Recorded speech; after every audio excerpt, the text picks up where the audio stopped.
Nous commençons notre culte de ceux qui vont ce matin dans la grâce de Dieu. Il nous a réveillés ce matin et il nous a donné la santé, le mouvement et l'être. C'est pour ça ce matin, nous venons nous incliner devant lui, le Saint des Saints, l'Alpha et l'Oméga, le Dieu qui parle et la chose arrive. Le maître des circonstances et des temps. Alléluia. Oh yes. Alléluia. Oh Saint Dieu des cieux soit béni. Le Dieu qui vient à mon aide. Il est mon secours. Oh Saint Dieu des cieux soit béni. Seigneur, j'apprécie ton aide, tes bontés qui se renouvellent chaque matin à mon endroit. Je te témoigne ma gratitude, Seigneur, pour le mouvement et l'être. Hosanna, Dieu des cieux, sois célébré, toi l'alpha et l'oméga. Écoutez-le-moi, car je suis rassasié de mon Jésus. Mon âme est rassasiée aux injures des orgueilleux et du mépris des hautains. Adore Dieu là où tu es. Élève sa seigneurie. Alléluia. Notre Dieu est grand. Alléluia. Le vainqueur de vainqueurs. Alléluia. Je rappelle ma vie et entre tes mains, Seigneur. Alléluia.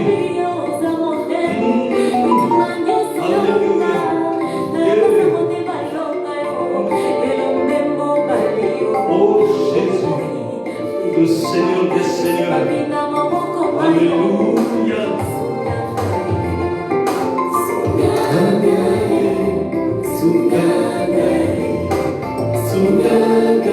Viens à mon aide, Seigneur. Viens me secourir. Alléluia. Oui, viens me secourir. Parce que seul, je ne peux rien. Oh Jésus, reçois l'adoration.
sommes rénovés encore ce matin. Envers moi, Seigneur. Merci, mon Dieu tout-puissant. Alléluia.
Il est ma puissance. Sommité de l'autorité de Dieu. Alléluia. Oh Jésus. Alléluia.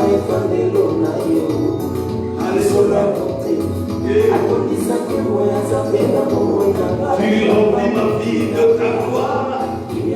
Alléluia. Est-ce que tu as besoin de la paix dans ton cœur?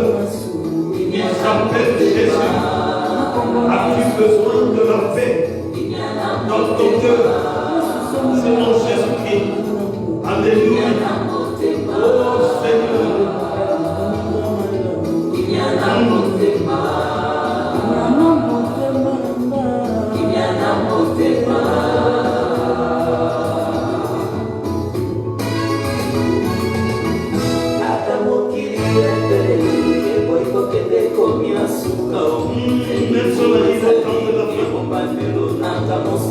Oh Seigneur, mon toi je focalise dans l'intérieur de Jésus.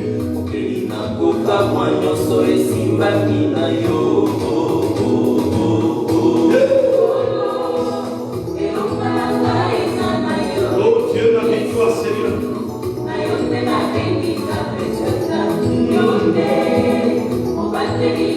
Tu es mon berger. Alléluia. Oh, c'est en toi que je suis saint. Oh, tu es mon sauveur. Oh, Seigneur. Mon aide, mon secours agit dans ma vie. Alléluia. Il agit. C'est pour ça la peur est partie. Parce qu'il agit dans ma vie. Même si je suis épuisé, je compte sur toi, Seigneur. Alléluia. Parce que c'est toi qui me fortifie. Oh, Jésus. Alléluia. Seigneur Jésus.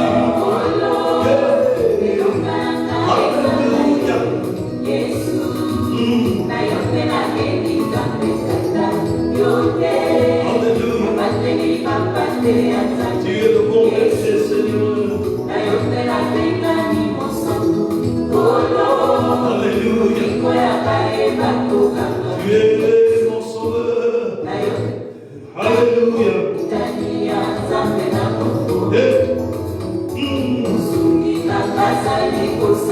Alléluia.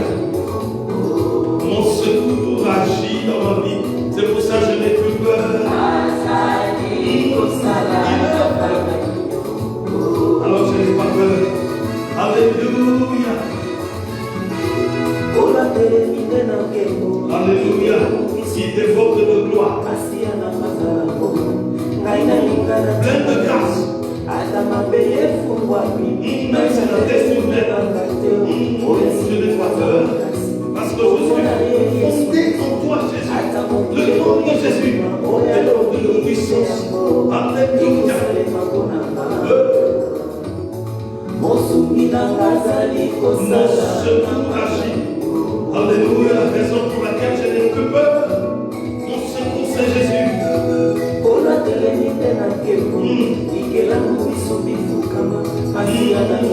Il déborde de gloire et toute créature s'agenouille devant lui. Alléluia.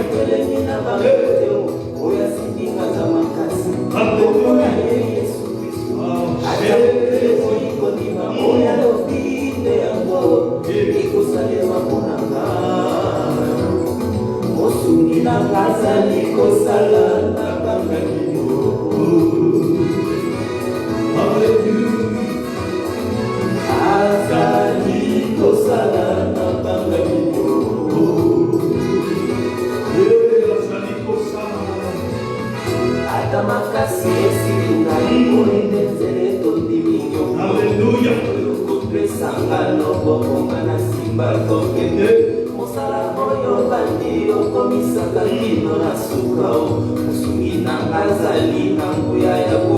Mon soutien à toute la puissance agit dans ma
Tu es digne de régner.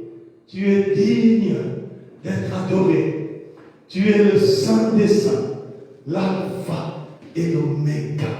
Et ton nom, Seigneur. Alléluia. Notre Seigneur agit. Notre Seigneur est le bon berger. Même si tu traverses la vallée de l'ombre de la mort, il est avec toi. Si tu te concentres sur lui et que tu espères en lui, tu concentres ta foi en lui, en la personne de Jésus-Christ, même quand tu traverses la vallée de l'ombre de la mort, il est avec toi. Il peut juste te permettre que tu traverses la vallée de l'ombre de la mort pour te montrer sa puissance et que ton adoration devienne vraie. Et que ta relation avec lui puisse être affermie à cause de l'excellence, de la connaissance que tu auras de Jésus-Christ. Parce que non seulement il te nourrit de sa parole, mais il te fait voir qui il est. Au travers des épreuves, au travers des difficultés, au travers des moments durs que tu passes, il te montre qui il est exactement. Pour que tu puisses le vénérer et l'admirer. Alléluia, nous célébrons le grand Dieu, le Dieu vainqueur et vivant. Il est digne de recevoir l'adoration et l'admiration. Il est le Dieu très haut qui parle et la chose arrive. Là où nous voyons clairement les échecs, lui il voit le succès. Parce qu'il commande sur les circonstances et les temps. Là où nous versons les larmes, lui il voit la consolation. Parce que c'est alors que l'activité du Saint-Esprit va se manifester dans la vie de tous ceux qui sont affligés, pour qu'ils voient combien Dieu est bon et combien il console. Alléluia. Qui est comme notre Dieu, qui peut l'affronter. Il est le feu dévorant. Alléluia. Est-ce que tu espères en l'Éternel? Est-ce que tu espères en lui? Dis-lui que j'espère en toi, Seigneur. Écris-le, j'espère en l'Éternel des armées. Écris-le pour que ça serve de témoignage aux gens qui verront cet élément et qui puissent lire qu'il y a des hommes et des femmes dans ce monde qui espèrent vraiment en l'Éternel des armées. Alléluia. Éternel des armées, nous nous humilions devant toi, nous nous prosternons devant toi, parce que tu es le Dieu vivant, Et c'est toi qui nous vivifies. C'est toi qui as permis ce moment pour que nous puissions entrer dans ta présence. Ô Dieu de gloire, atteindre ton intimité. Tu es 3 fois saint. C'est pour ça, en nous inclinant devant toi, nous prions que le sang de l'agneau de Dieu nous nettoie. Purifie nos corps, âme et esprit. Lave nos pensées, nos paroles, nos actes. Nettoie-nous par le bain régénérateur du sang de Jésus-Christ. Afin que nous soyons libérés. Et que ta paix qui dépasse tout entendement puisse jaillir dans nos vies. Merci de purifier chaque aspect de nos vies. Merci de nous restaurer. Nous te sommes reconnaissants. Et nous bénissons ton nom, Seigneur, parce que tu es fidèle. Que ton sang entre dans nos vies, dans nos maisons, pour ôter tout ce qui n'est pas de toi, Seigneur. Que toute distraction soit brisée par le sang de l'agneau de Dieu. Toute puissance d'égarement au sein de nos maisons soit calcinée par le sang de l'agneau de Dieu. Tout aveuglement spirituel soit brisé au nom puissant de Jésus-Christ. Remplis ton peuple qui te suit par ton esprit sans mesure. Remplis-les de ton esprit. Esprit de notre Dieu, révèle-toi, révèle Jésus-Christ. À chaque frère, chaque soeur, révèle Jésus-Christ, révèle Jésus-Christ. Ouvre-nous les yeux spirituels, que nous voyions, ouvre-nous les oreilles spirituelles, pour que nous entendions ta voix. Ouvre-nous le cœur au discernement. Nous voulons entrer dans ta présence réellement. Père, touche-nous. Nous avons besoin ce matin de ton toucher divin. Nous avons besoin, ô Dieu de gloire, de ton toucher divin, parce que tu es le Seigneur des Seigneurs. Reçois notre reconnaissance, Père. Reçois, ô Dieu, la reconnaissance qui monte du cœur de ton peuple. Pendant que ton peuple s'humilie devant toi, reçois la reconnaissance et qu'ainsi ton nom soit glorifié, Seigneur. Pénètre dans la maison de tes enfants. Manifeste ta seigneurie et ton autorité. Visite encore ce matin ton peuple. Agis au nom puissant de Jésus-Christ. Seigneur, nous prions pour que tes plaies entrent dans le chef de tous ceux qui souffrent dans leur corps. Tous ceux qui sont malades. Père, qu'ils reçoivent la guérison qui vient de toi, Seigneur. Tous ceux qui sont affligés, donne-leur ce matin de goûter à la consolation du Saint-Esprit. Tous ceux qui font face aux difficultés, aux divers problèmes, Seigneur, accorde-les ta solution. Ô Seigneur Dieu de gloire, que tous les fardeaux de tes enfants tombent. Au nom puissant de Jésus-Christ, tous les fardeaux de tes enfants tombent. Au nom puissant de Jésus-Christ, que toute agression du monde de ténèbres soit vaincue par le sang de l'agneau de Dieu. Nous terrassons tout esprit de sorcellerie, de magie d'envoûtement, d'occultisme, toute puissance de ténèbres, toute démon têtu, toute chaîne de captivité. Nous les renversons par le tonnerre de feu du sang de Jésus-Christ, au nom puissant de Jésus-Christ, que le feu du Saint-Esprit entre dans chaque maison pour ruiner tout élément, tout germe qui n'est pas de Jésus-Christ, soit consumé par le feu du Saint-Esprit, au nom puissant de Jésus-Christ, que la restauration entre dans chaque maison de tes enfants. Pour la gloire du nom de Jésus-Christ, nous t'offrons ce moment, Seigneur. Nous te prions, Père, afin que tu accompagnes ta parole de la puissance de la résurrection de Jésus-Christ. Seigneur, manifeste ton autorité par ta parole, par la libération de ta parole. Où est ton serviteur? D'une double portion d'onction d'Élie. Remplis sans mesure de ton esprit, que l'inspiration du Saint-Esprit puisse lui être donnée, afin qu'il soit ce matin un instrument puissant entre les mains de Jésus-Christ pour déverser la parole de Dieu, que cette parole construise notre foi, que cette parole, ô Dieu de gloire, apporte la délivrance, la guérison, la restauration, que cette parole, ô Dieu de gloire, nous donne l'espérance qui vient de toi, que cette parole construise la paix dans nos cœurs, que ta parole, oh Dieu, s'accompagne des hauts faits et des grandes choses. C'est pour ça que nous assujettissons toutes choses à l'autorité de Jésus-Christ. Nous brisons toute puissance de distraction, d'égarement, tout ce qui empêche la libération de ta parole, mais aussi la réception de ta parole, que soit renversée par le sang de l'agneau de Dieu, au nom puissant de Jésus-Christ. Installe ton règne.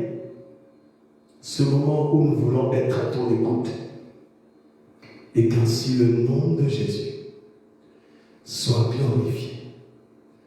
Nous avons ainsi prié au nom du Père, du Fils et du Saint-Esprit. Amen, amen, amen. Nous bénissons le Seigneur. Shalom, shalom, peuple de Dieu. Que la paix de Dieu soit dans vos maisons. Nous sommes dans la joie de partager ce moment d'adoration et de louange. Et nous sommes unis par l'Esprit de notre Seigneur. Je saisis cette occasion pour saluer les frères et sœurs de la Nouvelle Jérusalem de Waterloo. Recevez les salutations fraternelles en Jésus-Christ notre Seigneur et soyez bénis. Merci à Dieu pour votre participation dans ce culte. Je remercie le Seigneur pour les prières que vous élevez dans vos maisons. Alléluia. Que Dieu en soit glorifié. Je salue chaque frère, chaque sœur de par le monde qui suit ce culte, qui participe à ce culte. Où que vous soyez, recevez nos salutations fraternelles dans le nom puissant de Jésus-Christ. Que le Seigneur vous fasse du bien et que vous soyez un témoignage pour la gloire du nom de Jésus-Christ. Que le Seigneur en soit glorifié. Partagez cet élément. Partagez, cliquez partagez. Partagez à vos frères, vos sœurs, votre famille, ceux que vous aimez, et que tous ensemble, nous puissions entrer dans la présence de Dieu et recevoir ce que le Seigneur a pour nous ce matin ou ce soir, selon le pays dans lequel vous êtes. Voilà, ce matin, nous accueillons notre frère Nicolas Lundu. Il n'est plus à présenter à l'église, c'est un enfant de l'église. Et nous bénissons le Seigneur pour son serviteur. Nicolas Lundu est marié, père d'une fille. Amen. Nous bénissons vraiment le Seigneur pour sa présence. Et sans plus tarder, nous allons inviter notre bien-aimé Nicolas Lundu pour venir annoncer la parole.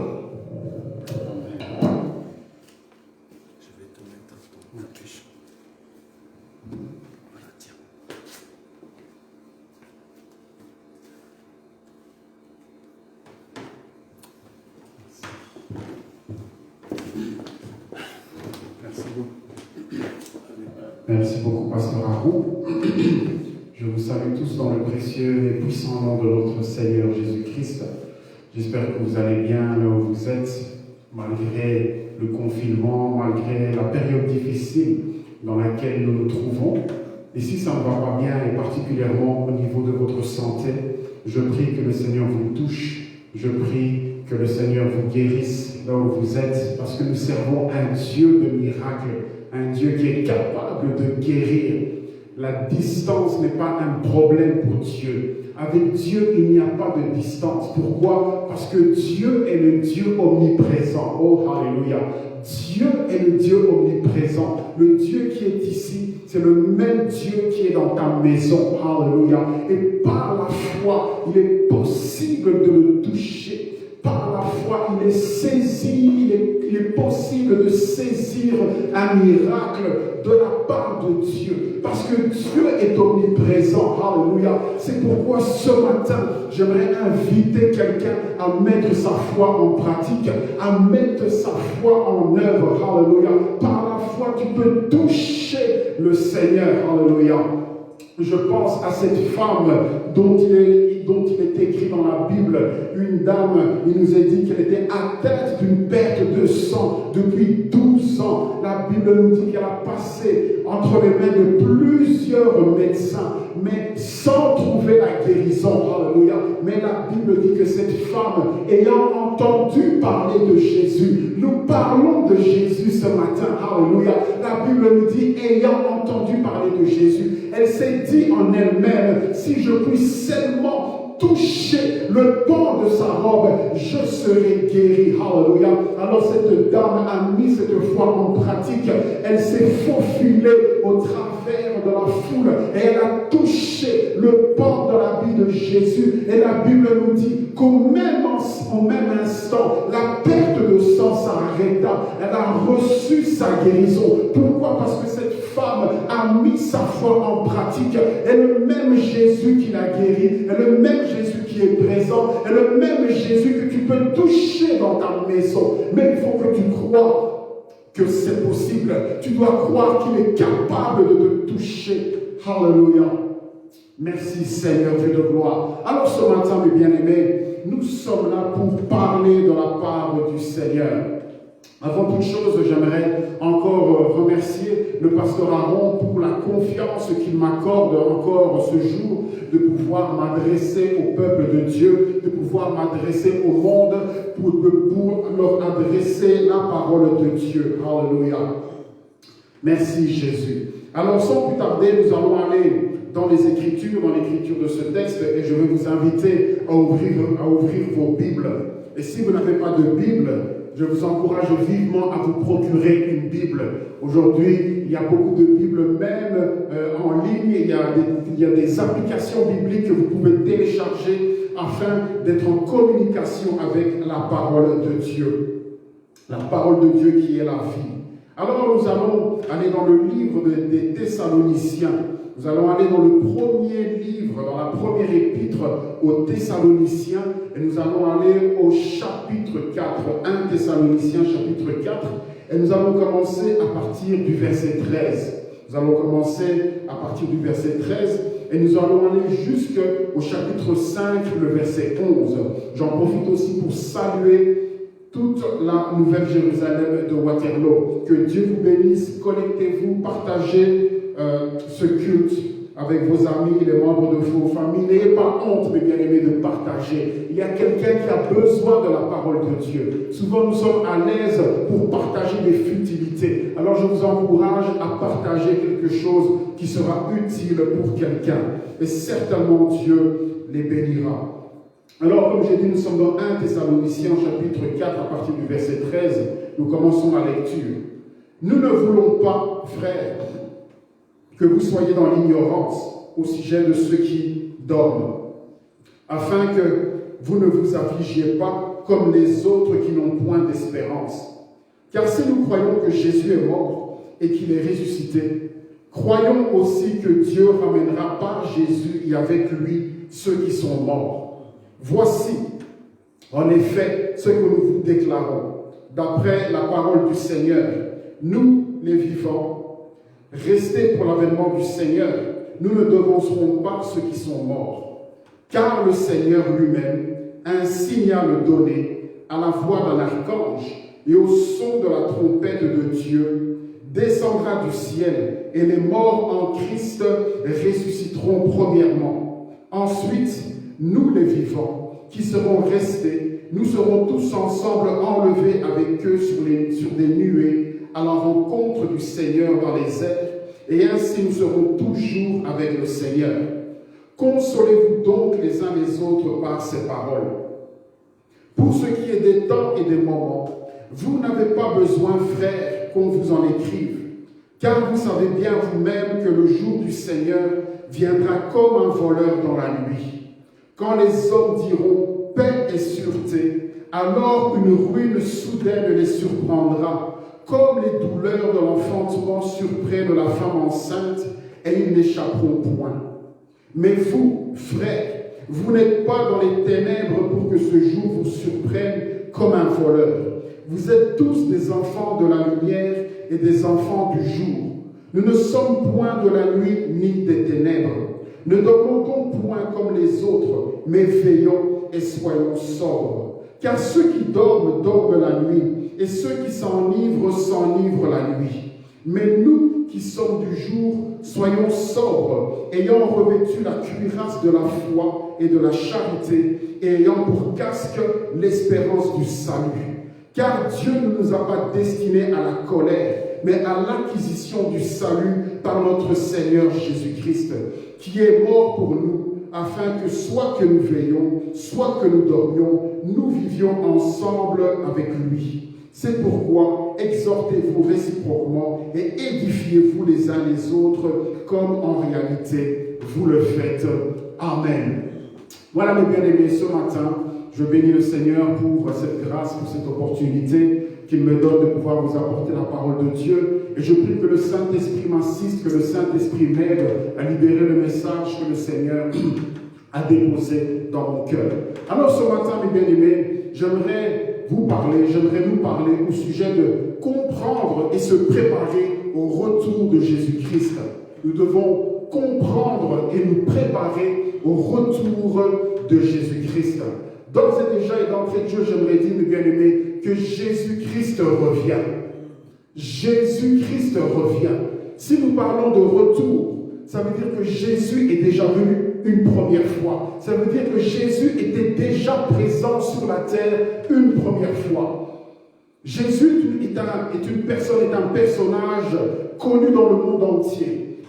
On parle de Jésus dans le monde entier. On parle de lui comme étant l'homme de Galilée. On parle de lui comme étant le Fils de Dieu. On parle de Jésus comme étant le Fils de l'homme. Et mes bien-aimés, mesdames et messieurs, j'aimerais vous dire que Jésus a véritablement vécu sur la terre. Jésus était véritablement homme et véritablement Dieu. Jésus a véritablement marché sur la terre de Palestine. Jésus a véritablement vécu à Nazareth. Il a véritablement marché, véhiculé dans les rues de Jérusalem. Jésus a véritablement accompli toutes sortes de signes, toutes sortes de miracles et toutes sortes de prodiges.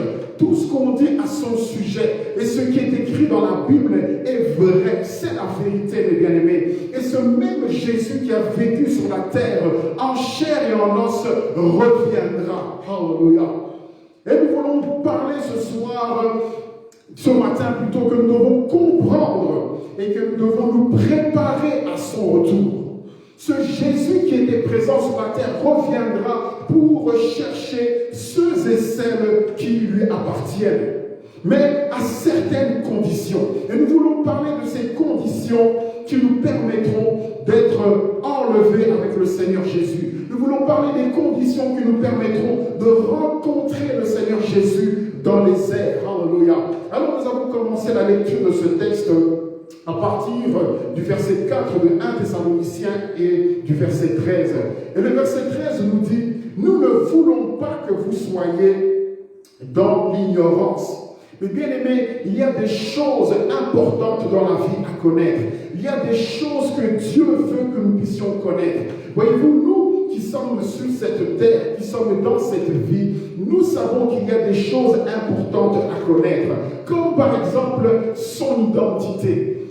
Nous, il est important que chaque être humain puisse connaître son identité. Et au niveau spirituel aussi, Dieu veut que nous puissions connaître certaines choses. Et parmi ces choses que Dieu veut que nous puissions connaître, que nous ne soyons pas ignorants, ce sont les choses qui touchent au jour du Seigneur, qui touchent à l'avènement du Seigneur, qui touchent au retour du Seigneur. Alléluia. Mais bien aimé, il y a de ces choses-là qu'il est important de connaître.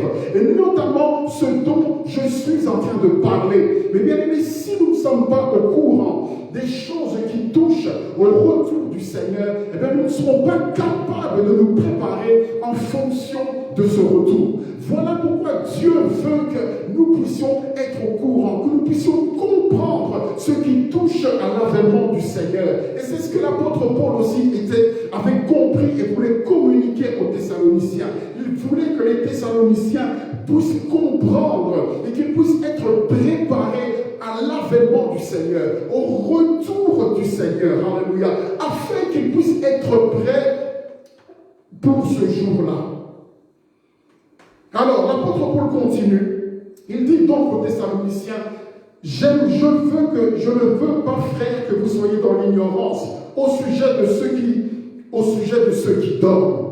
C'est-à-dire au sujet de ceux qui sont morts. Mais bien aimé, j'aimerais dire quelque chose ici au sujet de ceux qui dorment. C'est que devant Dieu, ceux qui sont morts sont semblables à des personnes qui sont en train de dormir. Et par là, j'aimerais encourager quelqu'un qui vit peut-être des situations compliquées, qui a l'impression que tout ce qui est autour de lui est mort. Eh bien, j'aimerais te dire que la vision du Seigneur, par rapport à tes difficultés qui semblent mortes, par rapport à tes relations qui semblent mortes, par rapport à ton travail qui semble mort, par rapport à ta vie qui semble mort, eh bien, Dieu voit cette situation comme étant simplement endormie. Mais bien aimé, il n'y a aucune situation qui soit trop compliquée, qui soit trop difficile pour le Seigneur.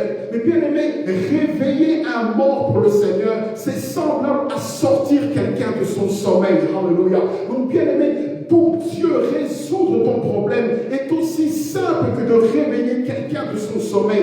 Peu importe la profondeur du sommeil dans lequel se trouve ta difficulté, peu importe la profondeur de la mort dans lequel se trouve ton problème, alléluia, peu importe le nombre de jours depuis quand ton problème est mort, devant le Seigneur, eh bien, cela est semblable à un simple sommeil. Et il suffit de dire une parole, il suffit au Seigneur de dire à ton problème de sortir de son sommeil, et ce problème-là sortira, ce problème-là se réveillera. Nous connaissons cette histoire dans Jean au chapitre 10. La Bible nous dit que le Seigneur Jésus a reçu une lettre au sujet de son ami Lazare qui était malade. Et il nous est rapporté que cette maladie a conduit Lazare jusqu'à la mort. Mais le Seigneur Jésus s'est rendu quelques jours après pour réveiller Lazare. Et la Bible nous dit qu'une simple parole, un simple cri du Seigneur a suffi pour faire sortir Lazare de la mort, qui était pourtant mort depuis 4 jours. Alléluia. Il a suffi au Seigneur de dire Lazare sort. Et Lazare est sorti de la tombe. Lazare est sorti de la mort. Ou bien aimé, il suffit au Seigneur de prononcer une seule parole au sujet de ton problème, au sujet de ta stérilité, au sujet de ton chômage, au sujet de tes relations qui sont mortes. Et cette situation reprendra vie. Alléluia. Car Jésus est Dieu. Il est le Fils de Dieu. Il est le Dieu Tout-Puissant. Alléluia. Donc l'apôtre Paul est en train de dire, mais bien aimé, je ne veux pas que vous soyez ignorants au sujet de ceux qui dorment, et il en donne la raison, afin que vous ne soyez pas affligés comme les autres qui n'ont point d'espérance. Mais bien aimé, si il y a des choses importantes que le Seigneur veut que nous puissions connaître et savoir, c'est afin que nous ne soyons pas affligés comme ceux qui n'ont pas d'espérance. Mais au contraire, c'est pour que nous ayons de l'espérance, que nous possédions de l'espérance, pour que nous croyions qu'un avenir meilleur est encore au-devant de nous. Ça, c'est la raison pour laquelle le Seigneur veut que nous puissions être au courant de certaines choses. Alléluia. Et particulièrement au courant des choses qui touchent au temps de la fin. Alors il dit, car si nous croyons que Jésus est mort et qu'il est ressuscité, croyons aussi que Dieu ramènera par Jésus et avec lui ceux qui sont morts. Mais bien aimé, la première chose que j'aimerais dire par rapport au message de ce jour, c'est que j'aimerais parler de la condition indispensable pour comprendre et pour se préparer au retour de Jésus-Christ. La condition pour comprendre et se préparer au retour de Jésus-Christ. Et la condition, bien aimé, c'est que nous devons croire que Jésus-Christ était mort et qu'il est ressuscité.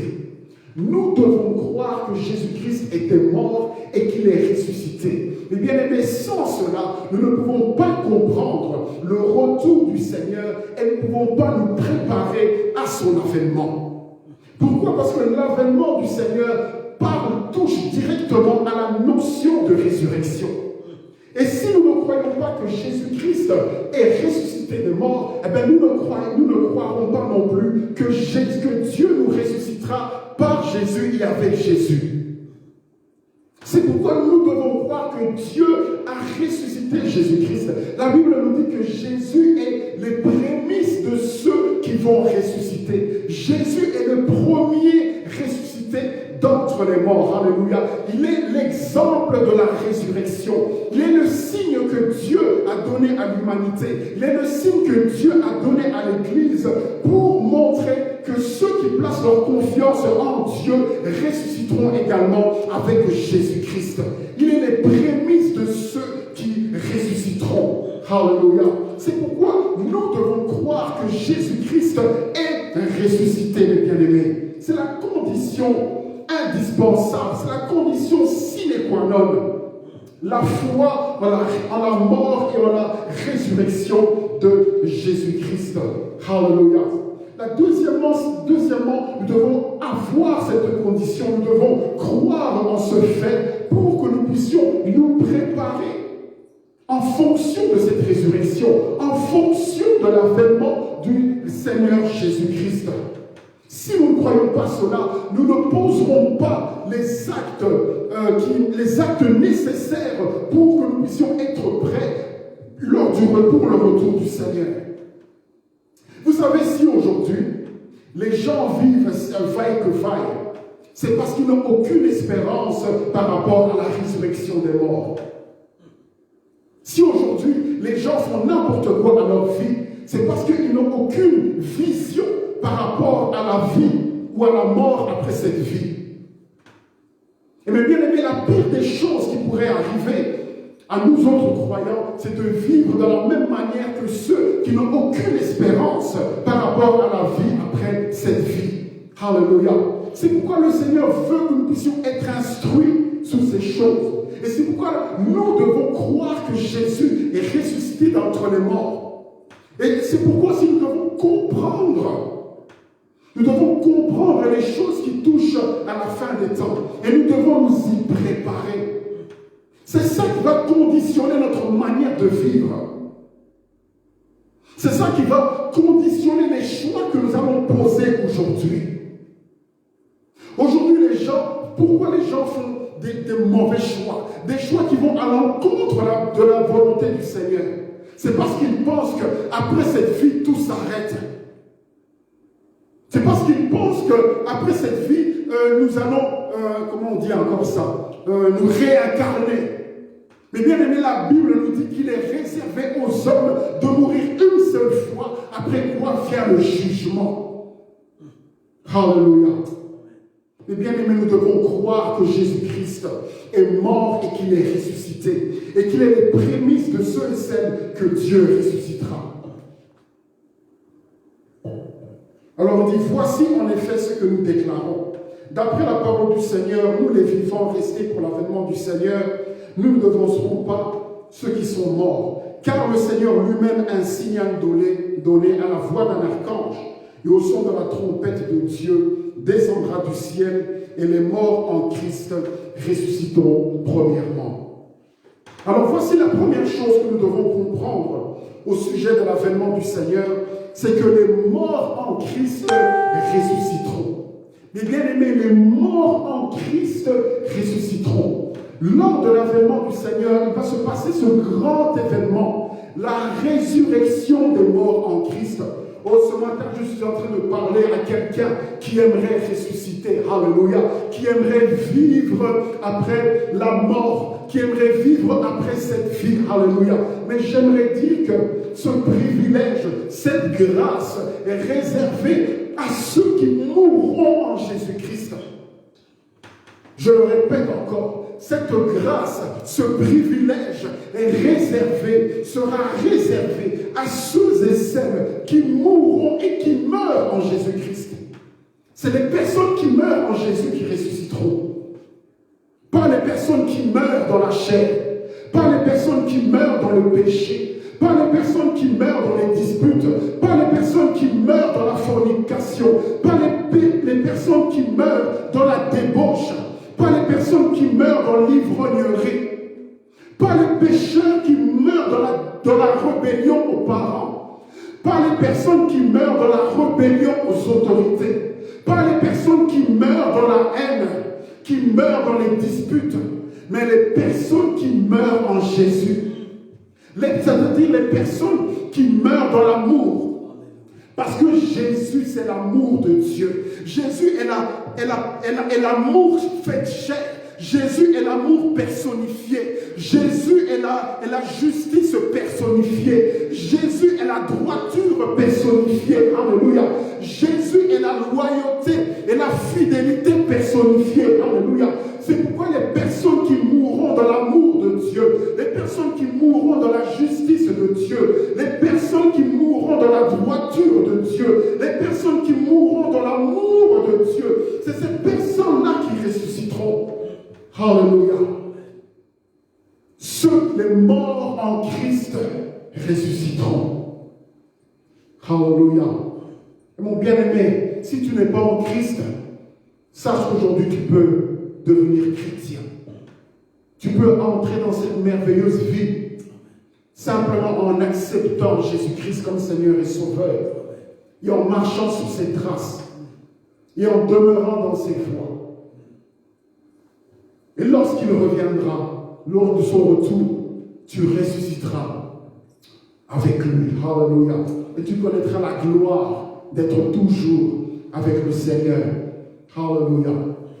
La deuxième chose, mes bien-aimés, que nous devons comprendre par rapport à l'avènement du Seigneur, c'est que les vivants en Christ seront enlevés sur les nuées. Les vivants en Christ seront enlevés sur les nuées. Alléluia. Moi, j'ai rajouté en Christ, parce que la Bible parle des morts en Christ. Il est donc évident que les vivants qui seront enlevés, ce sont les vivants en Christ. Alléluia. Cela veut dire que ceux qui seront en train de vivre avec Jésus-Christ, qui seront dans la communion avec Jésus-Christ, qui seront, alléluia, en accord avec Christ lors de son retour, le jour où il reviendra. La Bible nous dit que ceux qui sont en accord, qui marchent avec Jésus, eh bien, ils seront enlevés dans les airs, alléluia, pour être avec le Seigneur pour toujours. Alléluia. Ceux qui sont en Christ, ceux qui marchent avec Jésus, ceux qui marchent dans l'amour, ceux qui marchent dans la justice, ceux qui marchent dans la droiture, ceux qui marchent dans la sanctification, ceux qui marchent dans la loyauté, seront enlevés dans les airs afin de demeurer éternellement avec le Seigneur. Alléluia. La Bible nous parle, nous donne des exemples d'hommes et d'hommes qui ont marché avec le Seigneur et qui ont été enlevés. On nous parle d'Enoch. La Bible dit que Enoch marcha avec Dieu. La Bible nous dit que Enoch était agréable à Dieu. Alléluia. La Bible nous dit qu'il ne fut plus trouvé.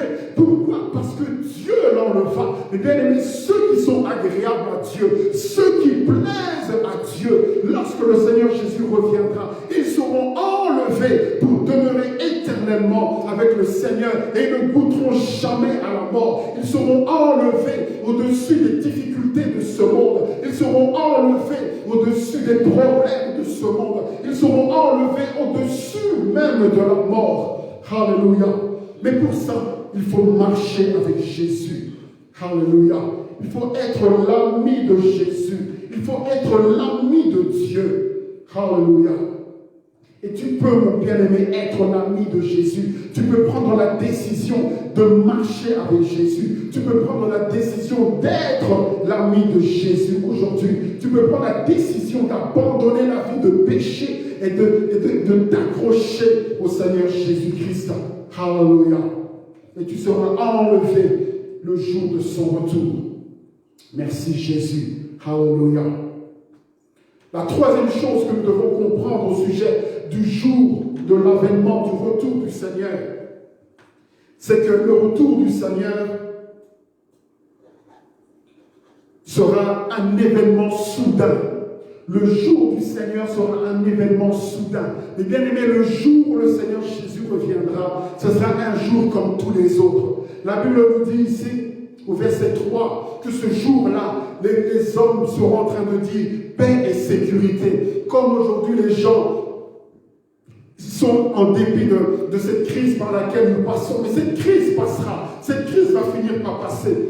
Les gens sont à l'aise. Les gens aiment pavaner. Les gens aiment vaquer dans différentes activités. Les gens aiment fumer. Les gens aiment boire. Les gens se lèvent pour aller au travail.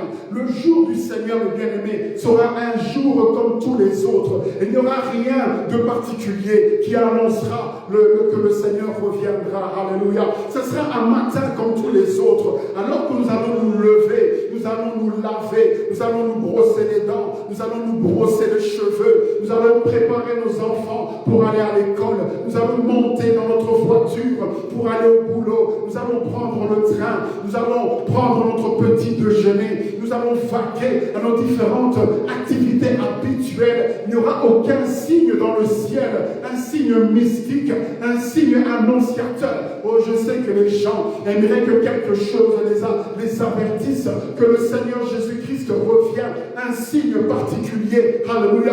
Mais bien aimés, j'aimerais vous dire que le signe que Dieu donne au monde, ce sont nous, les enfants de Dieu, ce sont nous les prédicateurs que le Seigneur envoie. Nous sommes le signe, les signes que Dieu envoie. Notre foi est le signe que le Seigneur envoie au monde pour dire qu'il revient bientôt. Alléluia.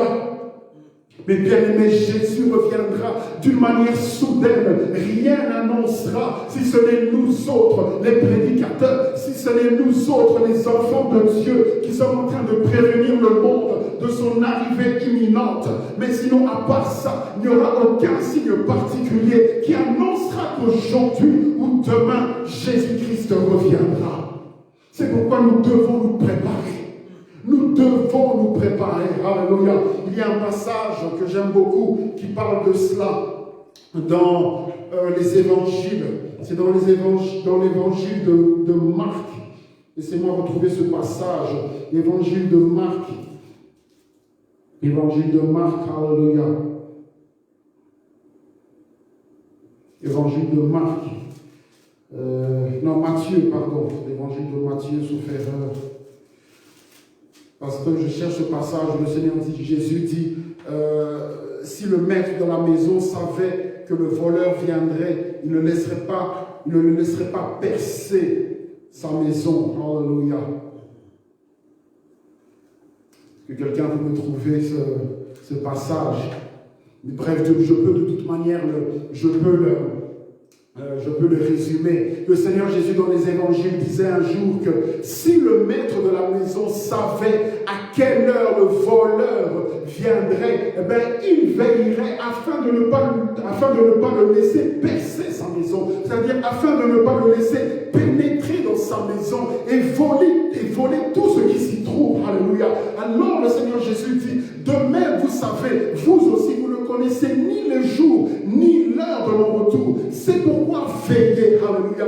Mais bien aimés, étant donné que nous ne connaissons pas le jour exact, le moment précis à laquelle le Seigneur Jésus viendra, nous devons nous préparer à son retour. Nous devons veiller, nous devons nous tenir sur nos gardes, nous devons nous tenir au garde à vous. Alléluia. Nous devons toujours être prêts à se partir comme des soldats. Alléluia. Qui sont, comment on appelle encore ces soldats lorsque il y a la menace d'une guerre. Ils sont maintenus donc sur le qui-vive, toujours prêts à prendre leurs armes pour aller combattre. Alléluia. Nous devons avoir cette attitude de soldat, toujours prêt à partir. Alléluia. Nous devons comprendre c'est quoi l'avènement du Seigneur. Donc l'avènement du Seigneur se fera de manière soudaine. La chose suivante que nous devons comprendre au sujet de l'avènement du Seigneur, c'est que le jour du Seigneur, le jour du retour du Seigneur, sera un jour de ruine pour les gens sans Christ. Ce sera un jour de ruine pour les gens sans Christ. C'est ce que nous dit le verset 4 de 1 Thessaloniciens, chapitre 5. Vous êtes des enfants. Vous êtes des enfants de la lumière et des enfants. Verset 3. Quand les hommes diront paix et sûreté, alors une ruine soudaine les surprendra, comme les douleurs de l'enfantement surprennent la femme enceinte et ils n'échapperont point. Mais bien aimé, le jour du retour du Seigneur sera un jour de ruine Pour ceux qui ne connaissent pas le Seigneur, pour ceux qui sont en Christ, cela veut dire que ce sera un jour de malheur, ce sera un jour de destruction, ce sera un jour de lamentation pour les hommes qui n'auront pas marché avec Jésus, pour les hommes et les femmes qui ne seront pas morts avec le Seigneur Jésus, parce que ce sera un jour qui annoncera le jugement à venir. Alléluia. Ce sera un jour qui sonnera la colère de Dieu. Le jour de l'avènement du Seigneur sera un jour de ruine pour ceux qui sont sans Christ. La chose suivante que nous devons connaître et comprendre au sujet du jour de l'avènement du Seigneur, c'est que ce sera un jour de contradiction. Ce sera un jour de contradiction. Le verset 3 nous dit que ce sera un jour de ruine, mais le verset 4 commence par nous dire mais. Et nous savons que le mot mais introduit toujours une contradiction. C'est-à-dire que ce sera un jour de gloire, ce sera un jour de bonheur, ce sera un jour de salut, ce sera un jour de délivrance pour ceux et celles qui seront en Christ, pour ceux et celles qui sont en Christ, pour ceux et celles qui seront morts en Jésus, pour ceux et celles qui sont morts en Jésus. Ce sera un jour qui amènera la contradiction. D'un côté, il y aura des personnes qui seront dans la peur, dans l'effroi, dans les angoisses, alléluia, dans la terreur. Et d'un autre côté, il y aura des gens qui seront dans la célébration, qui seront dans la louange, parce que leur Seigneur et leur Sauveur sera venu pour les prendre, afin qu'ils demeurent éternellement avec lui, dans la joie, dans la paix, dans la félicité, dans la gloire, dans le bonheur éternel. Alléluia. Merci Seigneur. Merci Jésus. Il me reste combien de temps, pasteur? 10 minutes. 15 minutes, ok. Merci. Donc, maintenant j'aimerais que nous puissions un peu parler de comment se préparer à l'avènement du Seigneur. Comment est-ce que nous devons nous préparer? Donc ici nous avons parlé de comprendre l'avènement du Seigneur. Et je pense que nous avons compris c'est quoi l'avènement du Seigneur, le retour du Seigneur. Mais maintenant, nous voulons parler de comment est-ce que nous devons nous préparer par rapport à ce jour. Et ce passage de 1 Thessaloniciens au chapitre 5 nous donne plusieurs manières de nous préparer par rapport à ce retour. Et nous allons commencer à expliquer cela à partir du verset 6. Le verset 6 nous dit: ne dormons donc point comme les autres, mais veillons et soyons sobres. La première manière dont nous pouvons nous préparer par rapport au retour du Seigneur, afin d'être enlevés avec lui, ou afin d'être ressuscités lors de son retour, c'est en restant spirituellement éveillé. Ce matin, j'aimerais dire à quelqu'un, mon bien-aimé, reste spirituellement éveillé. Ne donne aucun repos à ta vie spirituelle. Ne donne aucun répit à ta vie spirituelle, à ta vie de prière. Même si les difficultés frappent aux portes de ta vie, ne te donne aucun repos spirituel. Alléluia. Reste spirituellement éveillé. Ne dis jamais, je vais mettre ma vie spirituelle entre parenthèses à cause des problèmes par lesquels je suis en train de passer, à cause des difficultés que je suis en train de traverser. Nous connaissons des gens qui abandonnent à cause des problèmes. Ils abandonnent, ils mettent leur vie spirituelle entre parenthèses. Ils disent, bon Jésus, je t'aime beaucoup, mais pour le moment, je te laisse un peu de côté, parce que ça ne va pas dans ma vie. Ne prends jamais cette décision, ne prononce même jamais ces paroles, ne donne jamais de repos spirituel. Ne donne jamais de repos à ta vie spirituelle. Mais si tu te sens fatigué, la Bible nous dit dans Ésaïe, sauf erreur, chapitre 61, que celui qui se confie en l'Éternel renouvelle ses forces. J'aimerais dire à quelqu'un qui se sent peut-être fatigué spirituellement ce soir, qui est fatigué du marathon, de la course dans laquelle il se trouve à cause des difficultés, parce qu'il ne voit pas le bout du tunnel de ses problèmes. J'aimerais te dire ce matin, confie-toi en l'Éternel. La Bible dit que celui qui se confie en l'Éternel l'Éternel renouvelle ses forces. Dieu va lui redonner des nouvelles forces afin qu'il puisse continuer la marche.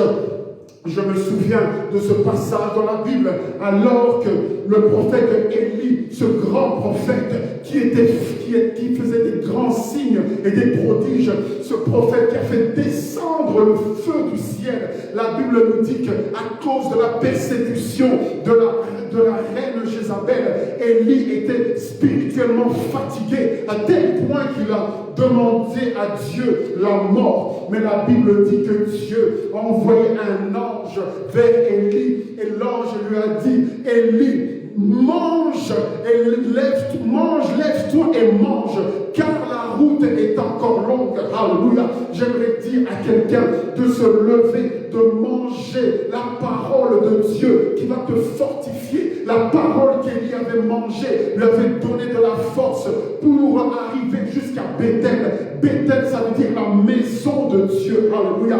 Par la parole, par la nourriture que Élie avait mangée, il a reçu la force pour aller jusqu'à Bethel. Alléluia. J'aimerais dire à quelqu'un ce matin, par la parole de Dieu, tu recevras la force nécessaire pour arriver jusqu'à la maison de Dieu, pour arriver jusqu'au jour du Seigneur, pour arriver jusqu'à l'enlèvement. Alléluia. Mange la parole de Dieu. La Bible dit que l'homme ne vivra pas simplement de pain, mais de toute parole qui sort de la bouche de Dieu. La parole de Dieu est une nourriture qui nous fortifie, qui nous donne de l'énergie spirituelle. La parole de Dieu est une vitamine spirituelle qui nous donne la capacité de continuer la course. C'est pourquoi lorsque tu te sens fatigué, plonge ton cœur, plonge tes yeux, plonge ton intelligence, plonge ton esprit, plonge tout ton être dans la parole de Dieu et tu recevras la force nécessaire pour continuer la course afin d'arriver jusqu'à Bethel, jusqu'au jour du Seigneur. Alléluia. Merci Jésus. Merci Jésus. Merci Jésus-Christ. Alléluia. La deuxième chose qu'on nous dit, que l'apôtre Paul, que le Saint-Esprit par l'apôtre Paul dit à l'église des Thessaloniciens, et nous dit aussi, pour nous préparer pour le jour du Seigneur, c'est que nous devons veiller. Alléluia. Nous sommes toujours au verset 6. D'abord, il commence, nous dormons donc point comme les autres. Deuxième chose, il dit, mais, donc contradiction, veillons. Alléluia. J'aimerais dire à quelqu'un, veille sur toi-même. Veille sur tes relations. Veille sur ce que tu regardes à la télévision. Veille sur tes oreilles, sur ce que tu écoutes. Veille sur ton ouïe. Alléluia. Veille sur ta vue. Veille sur ton toucher. Veille sur toi-même, mon bien-aimé. Veille sur ton corps. Alléluia. Mais bien aimés, nous sommes le produit de ce que nous regardons. Nous sommes le produit de ce que nous entendons. Nous sommes le produit de ce que nous touchons. Alléluia. Nous sommes le produit de ce que nous mangeons. Nous sommes le produit de toutes ces choses. C'est pourquoi nous devons veiller sur nos cinq sens. Alléluia. Quelqu'un qui est sans cesse devant la télévision, devant des programmes bizarres, sera certainement influencé par ces bizarreries. Quelqu'un qui prête ses oreilles à des paroles de découragement sera lui-même découragé. C'est pourquoi nous devons veiller sur nous-mêmes. Veille sur toi-même. Alléluia.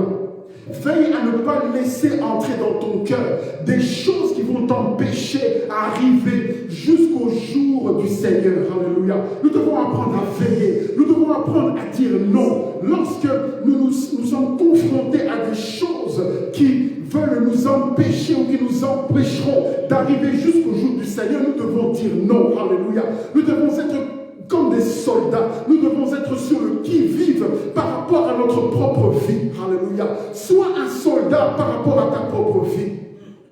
Il n'y a personne mieux que toi-même qui veillera sur ta propre vie. Je répète encore, il n'y a personne mieux que toi-même qui veillera sur ta propre vie. Nous, les prédicateurs, les pasteurs, nous sommes là pour vous conseiller, nous sommes là pour vous fortifier, nous sommes là pour vous aiguiller. Mais la décision revient à chacun d'entre nous. pasteur ne peut pas veiller à ta place, à ta propre vie. Nous sommes là pour prier pour le peuple de Dieu. Nous sommes là pour prier, pour prier les uns, pour prier pour les uns les autres. Mais chacun doit veiller sur sa propre vie. Je dois veiller sur ma propre vie. Je dois veiller à ce que rien ne rentre dans mon cœur, rien qui pourrait m'empêcher d'arriver au jour du Seigneur. Veillons, mes bien-aimés. La troisième chose, le troisième conseil qui nous est donné pour nous préparer par rapport au jour du Seigneur, toujours au verset 6, nous devons être sobres. Est-ce que quelqu'un peut dire être sobre? Je dois être sobre. Pour bien aimer, tu dois être sobre. Nous devons être sobres. C'est-à-dire que nous ne devons pas être ivres. Nous ne devons pas être remplis de toutes sortes de choses bizarres. La Bible nous dit, ne soyez pas, ne vous enivrez pas de vin, car cela vous mènerait, vous conduirait à une vie de débauche. Mais au contraire, soyez remplis du Saint-Esprit. Mais bien aimés, nous devons être sobres, nous ne devons pas être ivres. Nous ne devons pas être ivres d'impudicité, ivres de débauche, ivres de méchanceté, ivres de vol, ivres de haine, ivres de rancune. Mais nous devons être remplis du Saint-Esprit, remplis d'amour, remplis de paix, remplis de joie. Nous devons être remplis de toutes ces choses qui nous permettront d'arriver au jour du Seigneur. Vous savez, lorsque quelqu'un est ivre, il ne sait pas où il va, il titube. Et c'est un ancien alcoolique qui vous parle. Je sais ce que c'est d'être ivre de bière, être ivre de vin. Je me souviens un jour, alors que j'étais ivre de vin, j'étais encore sans Christ à cette époque. J'avais bu toute une bouteille de vin et j'avais un rendez-vous. J'ai vomi à la station, dans une station de métro ici à Bruxelles, comme un moins que rien. Mais bien aimé, lorsque quelqu'un est ivre, il ne sait plus ce qu'il fait, il ne sait plus ce qu'il dit. Il est prêt à accomplir toutes sortes de choses qu'en temps normal il ne ferait pas. Mais bien aimé, la société et le monde n'ont pas besoin des gens toujours ivres. Je connaissais, alors que je travaillais à certains endroits, j'avais une collègue qui avait des problèmes d'alcool, d'alcoolémie. Et de temps en temps, elle venait au travail un peu bizarre. Et à cause de cet état dans lequel elle était, elle causait souvent des problèmes au boulot, des problèmes avec les clients. Vous voyez, c'est ça que cause l'ivresse. Lorsque quelqu'un est ivre d'impudicité, il va se comporter comme un animal. Ses seules pulsions seront d'assouvir son impudicité. Lorsque quelqu'un est ivre de mensonges, c'est-à-dire qu'il est rempli de mensonges, sa vie, c'est de vouloir assouvir ce besoin de mensonge. Tant qu'il ne ment pas, il ne sera pas en paix, il ne sera pas à l'aise. Mais bien aimés, refusons l'ivresse de ce monde. Refusons d'être ivres des choses de ce monde.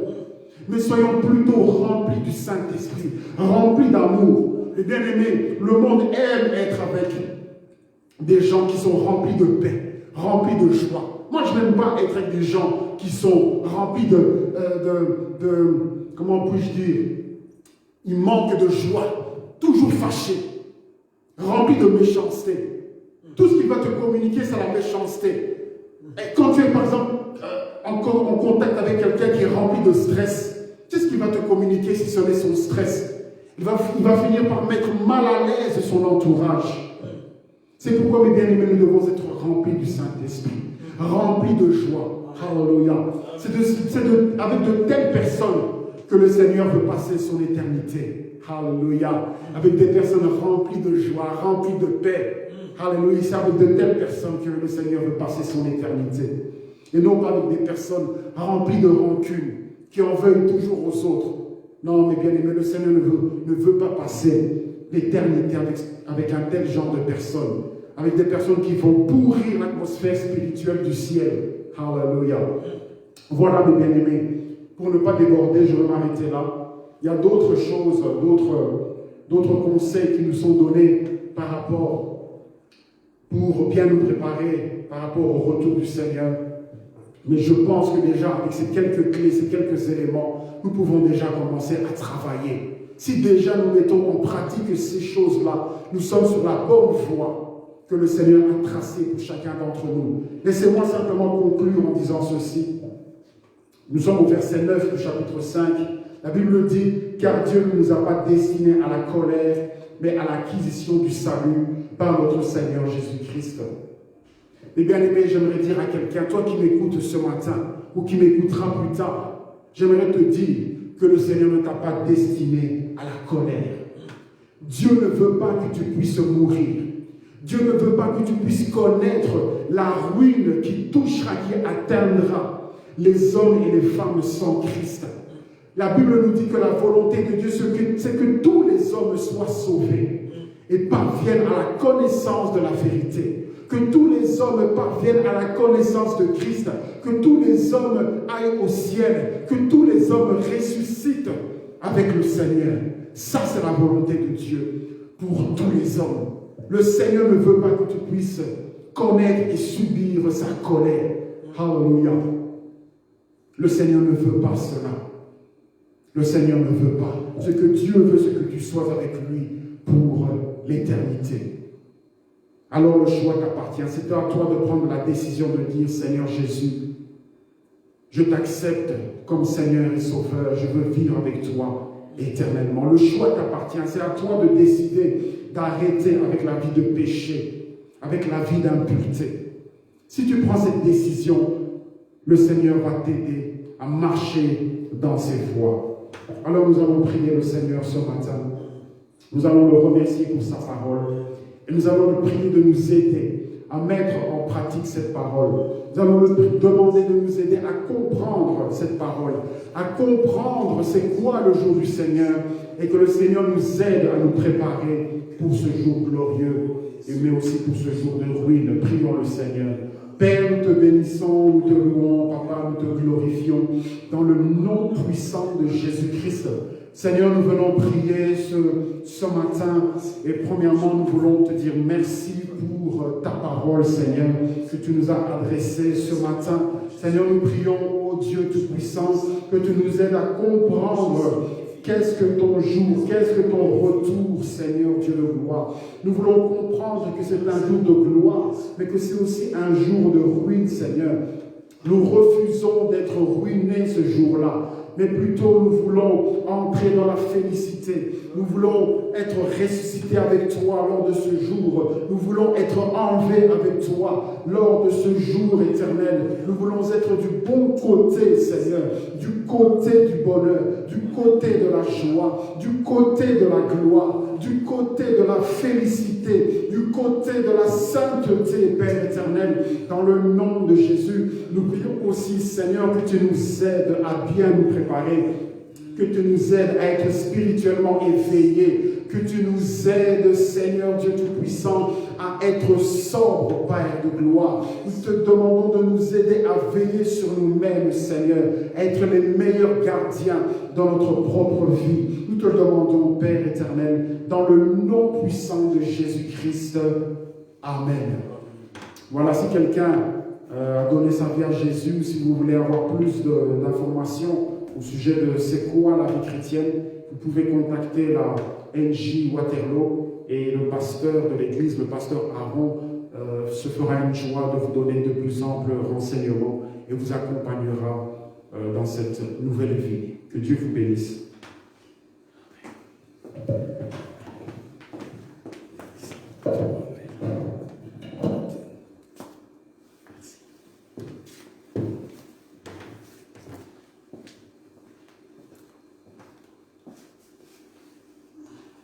Voilà, nous bénissons le Seigneur pour ce moment, pour cet encouragement, afin que nous puissions veiller pour ce rendez-vous merveilleux avec le Seigneur Jésus. Parmi les rendez-vous les plus importants de la vie d'une personne, c'est l'avènement de Jésus, le retour de Jésus. C'est pour cela il n'est pas bien d'être distrait pour que nous puissions nous retrouver au ciel. Nous devons nous voir au ciel. Alléluia, je répète. Nous devons nous voir au ciel. Et pour ce faire, nous devons être sérieux avec Jésus. Pour marcher en nouveauté de vie. Parce qu'il nous donne la capacité. Mais il va falloir commencer par le commencement. Avoir une relation avec lui. Croire et recevoir Jésus-Christ comme Seigneur et Sauveur. C'est la porte par laquelle il faut passer. Et c'est pour ça que nous insistons. Parce que des frères et des sœurs peuvent passer toute la vie à l'église sans être sauvés. Parce qu'ils sont venus dans un bâtiment et ils ne sont pas rentrés par la porte qui est la personne même de Jésus. C'est pour cela, si tu n'as pas d'alliance de relation avec Jésus-Christ, je te prie de prier avec moi pour faire cette décision de recevoir Jésus-Christ. Est-ce que tu veux décider de confier ta vie à Jésus-Christ ce matin? Est-ce que tu sais qu'il t'a donné un rendez-vous, qu'il viendrait? Il n'a juste pas dit la date, mais il viendrait chercher ceux qui ont fait une alliance avec lui. Est-ce que ce matin, tu désires faire l'alliance avec lui? Si tel est le cas, là où tu es, prie avec moi. Dis-lui, Seigneur Jésus, dis-le lui, Seigneur Jésus, j'ai compris que tu reviendras. Mais pour chercher ceux qui t'appartiennent, j'aimerais être parmi les gens qui sont conviés à ces rendez-vous. C'est pour cela je me présente devant toi, tel que je suis. Lave-moi par ton sang. Purifie chacun de mes péchés. Les péchés en pensée, en parole et en acte. Pardonne-moi pour toutes mes erreurs. Seigneur, je t'ouvre la porte de mon cœur. Je t'invite, Jésus, entre dans ma vie. Sois mon sauveur et mon Seigneur. Donne-moi la soif de la parole de Dieu. Donne-moi la soif de la prière. Donne-moi un cœur qui te craint. Merci de faire de moi un enfant de Dieu. Merci de faire de moi héritier avec toi. Merci pour la paix que tu donnes à cause de la réconciliation avec toi. Merci pour cette assurance du salut, c'est-à-dire de la vie éternelle en toi, Jésus-Christ. Alléluia. Je vais prier maintenant. Seigneur, nous te sommes reconnaissants pour ta parole, pour cet avertissement que tu viens bientôt, et pour les conditions qui nous permettent de nous attendre à toi pour ton retour. Donne-nous le vouloir et le faire selon ton bon plaisir. Seigneur, pour focaliser notre attention sur toi, le vrai Sauveur. Règne dans chaque particularité de nos vies pour la gloire du nom de Jésus-Christ. Aide-nous, Seigneur, à te voir. Aide-nous, Seigneur, à t'entendre. Aide-nous, Seigneur, à comprendre ta volonté, à discerner ta volonté et construis notre foi pour que nous restions dans ta bergerie. Ne permets à aucun de nous de sortir de ta bergerie jusqu'au jour où tu viendras nous chercher. afin que là où tu nous as préparé une place au ciel, nous y allions. Seigneur, règne au sein de ton Église. Nous voulons te confier, Seigneur, chacun de tes enfants qui traversent de vraies difficultés, qui traversent des situations incroyables. Père, sois solution. Sois la solution aux différents problèmes de tes enfants. Sois la consolation pour chacun d'eux. Nous voulons te prier, Seigneur Dieu de gloire, pour que tu étendes ta main sur cette pandémie de coronavirus. Seigneur, tu vois toutes les puissances de ténèbres qui est derrière ce projet, qui puisse recevoir la frappe de feu du sang de Jésus-Christ. Toute puissance de nuisance, toute puissance qui recherche la mort de plusieurs, afin de diminuer la reproduction et d'agir ainsi démographiquement pour tuer au maximum toute puissance qui a pour mission d'éliminer des hommes et des femmes dans ce programme de corona. Toute puissance de contrôle au travers des puces, au travers des vaccins, dont l'intention est de contrôler par des puces. Seigneur, qu'ils reçoivent la frappe de feu du sang de Jésus-Christ et que ce programme soit complètement démantelé dans le nom de Jésus-Christ. Tu es omniscient, omnipotent, omniprésent. Écoute les pleurs de tes enfants, papa. Écoute le sang qui pleure.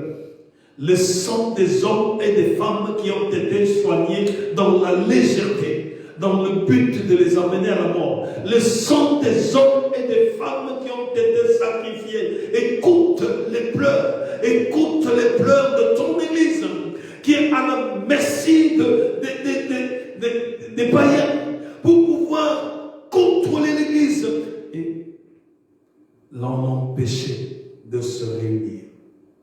Seigneur, tu es de loin plus puissant qu'eux. C'est parce que c'est toi qui les as créés. Montre-leur que c'est toi le Seigneur des Seigneurs, afin que la peur aille de leur côté. Nous brisons l'arme qu'ils utilisent, d'essayer d'introduire la peur dans la vie des hommes et des femmes. Que cette peur rentre dans leur camp. Au nom puissant de Jésus-Christ, que la peur rentre dans le camp de l'ennemi, au nom puissant de Jésus-Christ, et que la restauration profonde qui vient de toi puisse se manifester pleinement à cause du nom de Jésus-Christ. Nous fondons notre espérance en toi, Seigneur, le Créateur du monde visible et invisible. L'ennemi n'a rien créé. Seigneur, c'est toi qui es le Créateur de toutes choses. Et tu conditionnes toutes choses selon ta volonté. Que l'exercice de ta puissance entre en action dans la vie de chacun de tes enfants, au sein de ton Église, Seigneur, et partout dans le monde. L'exercice de ta puissance et de ton autorité puisse se développer afin que l'ennemi soit confondu. Pour la gloire du nom de Jésus-Christ. Remplis ton Église de ton autorité. Remplis ton Église de ta puissance. Et que l'onction de ton Église touche, l'onction du Saint-Esprit puisse toucher ton Église de par le monde, afin qu'il marche dans la puissance de ta résurrection, pour ruiner et démanteler tout programme de l'ennemi. Élève des intercesseurs, élève des colonnes, élève, oh Dieu de gloire, des évangélistes, élève des serviteurs et des servantes pour la gloire du nom de Jésus-Christ. Répands tes dons dans ton Église, afin que ton efficacité s'accomplisse et que le monde comprenne qu'il n'y a pas une autre voie pour le salut, si ce n'est celui de Jésus-Christ, le nom de Jésus-Christ. Seigneur, reçois l'admiration, la louange et l'honneur te reviennent, parce qu'au travers de cette pandémie, tu veux montrer ta puissance. Au travers de cette pandémie, fabriquée de toutes pièces, tu veux montrer que tu es le Seigneur des Seigneurs. Au travers de l'acharnement du monde de ténèbres, tu veux montrer que c'est toi le Seigneur des Seigneurs. Merci, ô Dieu de gloire, de démanteler tout complot, tout programme qui s'élève contre ton Église, contre tes enfants. et qui a pour mission d'asseoir l'autorité de la bête. Seigneur, nous publions ta grandeur. Nous célébrons ton nom. Parce que rien ne peut se faire si toi tu ne donnes pas l'accord. Tu restes souverain. Tu restes Seigneur dans toutes les circonstances que traverse ton peuple. Tu restes souverain. Tu restes Seigneur. Tu restes le Dieu qui parle. Et la chose arrive. Tu restes le Seigneur des Seigneurs. L'alpha et l'oméga. C'est pour ça que nous te contemplons. Et nous brisons toute puissance de peur. Nous marchons dans la puissance de Jésus-Christ. Et la peur ne peut pas nous toucher pour nous avilir. Seigneur, règne. Règne à jamais. Sois jaloux de ton Église et que ton règne s'installe dans le nom de Jésus-Christ. Alléluia. Que la grâce de notre Seigneur Jésus-Christ, l'amour de Dieu notre Père et la communion du Saint-Esprit puissent vous accompagner tous durant toute cette semaine qui commence, y compris ceux qui nous suivront en différé. Nous avons ainsi prié au nom du Père, du Fils et du Saint-Esprit. Amen. Amen, amen. Nous vous saluons dans le nom de Jésus-Christ. Nos programmes sont l'intercession le lundi et les jeudis. Nous le faisons par WhatsApp. Et j'envoie un élément comme squelette ou des intentions de prière que nous pouvons enrichir à la maison. Et cette intercession s'appelle 30 minutes dans la présence de Dieu. De 19h à 19h30. Appliquons-nous parce que nous sommes vraisemblablement vers le temps de la fin et nous sentons cela. Restons dans la présence de Dieu. Le vendredi, nous avons culte à 19h et c'est en direct sur Facebook. Le dimanche aussi, comme aujourd'hui, à 10h, nous avons culte par Facebook aussi. Voilà, que le Seigneur vous bénisse et que cette semaine soit paisible dans vos maisons. Que la joie de notre Dieu remplisse vos cœurs. Soyez des témoignages. Amen. Soyez des témoignages vivants. Afin que les gens voient la démonstration de la puissance de Dieu au travers de nos vies. Alléluia. Nous bénissons le Seigneur. Que le Seigneur soit avec vous. Et notre prochain rendez-vous d'intercession, donc c'est ce lundi, demain. Et j'enverrai à tous ceux qui m'ont envoyé leur numéro de téléphone. Si vous voulez recevoir 30 minutes dans la prière, c'est un canevas d'intercession que nous pouvons suivre pour prier. Si vous voulez recevoir cela, donnez-moi votre numéro de téléphone. Comme ça, je vais vous envoyer ça par WhatsApp pour ceux qui ont WhatsApp. Si vous m'envoyez votre numéro de téléphone, même par Facebook, vous m'envoyez dans la messagerie personnelle de Facebook. En ce moment-là, je vais vous inclure dans la liste de ceux qui reçoivent les intentions de prière en termes de 30 minutes dans la présence de Dieu et vous pourriez suivre avec nous, intercéder. Voilà. Que le Seigneur vous bénisse. Au revoir et à demain pour l'intercession.